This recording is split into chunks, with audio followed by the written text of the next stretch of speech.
Assalamualaikum warahmatullahi wabarakatuh. Sahabat beriman, sholat adalah tiang agama. Pengerjaan sholat ini diperintahkan Nabi Shallallahu Alaihi Wasallam dilakukan secara berjamaah. Pasalnya, sholat berjamaah akan mendapat pahala 27 derajat. Namun tak semua mengerjakannya secara berjamaah. Ada yang memilih untuk sholat sendiri.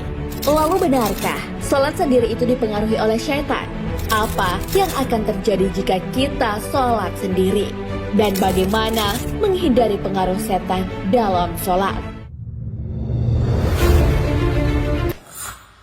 Sholat sendiri itu pengaruh setan. Orang yang melaksanakan sholat sendirian ternyata benar terpengaruh oleh bisikan syaitan. Mereka sebenarnya bisa melaksanakan sholat berjamaah bersama, di rumah ataupun di mana saja. Namun mereka memilih sholat sendiri. Hal ini sesuai sabda Rasulullah Shallallahu Alaihi Wasallam. Jika ada 3 orang di sebuah perkampungan atau lembah, mereka tak mengerjakan sholat berjamaah, maka mereka telah dipengaruhi syaitan. Oleh karena itu, kalian wajib mengerjakan sholat berjamaah. Sebab hanya kambing yang terpencil dari kawanannya yang akan menjadi mangsa serigala. Hadis riwayat Abu Daud. Setan akan selalu membisikkan godaan agar manusia terjerumus dalam kemaksiatan. Hal itu tentu saja mereka lakukan agar manusia mengikuti jejak yang sesat. Setan tak akan menyerah untuk menggoda manusia walaupun rajin beribadah. Hal itu adalah bagian dari janji iblis untuk menyesatkan manusia. Janji itu termaktub dalam Al-Quran.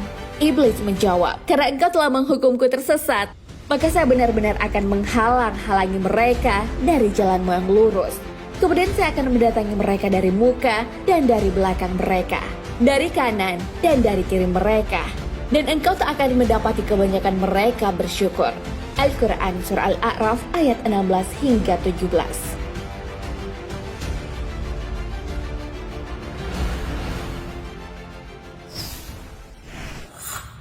Setan mengganggu saat sholat.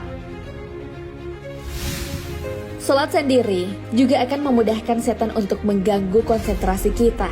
Gangguan itu seperti salah membaca ayat, pikiran melayang kemana-mana, atau lupa jumlah rakaat. Hal lain yang menjadi gangguan setan adalah melakukan gerakan tambahan. Gerakan tambahan yang dimaksud seperti menoleh ke kiri dan ke kanan, padahal belum salam. Hal ini sesuai hadis dari Aisyah radhiyallahu anha. Ia berkata, "Saya bertanya kepada Rasulullah Shallallahu Alaihi Wasallam tentang hukum menengok ketika sholat. Rasulullah Shallallahu Alaihi Wasallam menjawab, itu adalah curian setan atas sholat seorang hamba." Hadis riwayat Bukhari. Salah satu setan yang akan mengganggu saat sholat dengan mengacaukan bacaan kita bernama kinzib. Hal ini sesuai sabda Rasulullah Shallallahu Alaihi Wasallam. Utsman bin Abil As datang kepada Rasulullah dan mengadu, "Wahai Rasulullah, sesungguhnya setan telah hadir dalam sholatku dan membuat bacaanku salah dan rancu." Rasulullah Shallallahu Alaihi Wasallam menjawab, "Itulah syaitan yang disebut kinzib. Apabila kamu merasakan kehadirannya, maka meludahlah ke kiri 3 kali dan berlindunglah kepada Allah Subhanahu Wa Taala. Aku pun melakukan hal itu dan Allah Subhanahu Wa Taala menghilangkan gangguan itu dariku." Hadis riwayat Muslim.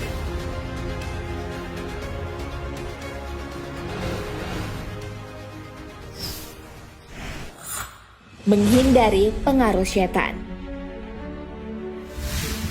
Agar terhindar dari gangguan syaitan saat sholat, para ulama menyarankan kita untuk membaca istighfar dan al-mu'awwizatain, yaitu surah Al-Falaq dan surah An-Nas. Sholat adalah tiang agama, sehingga setan akan melakukan segala cara agar tak melakukan perintah itu.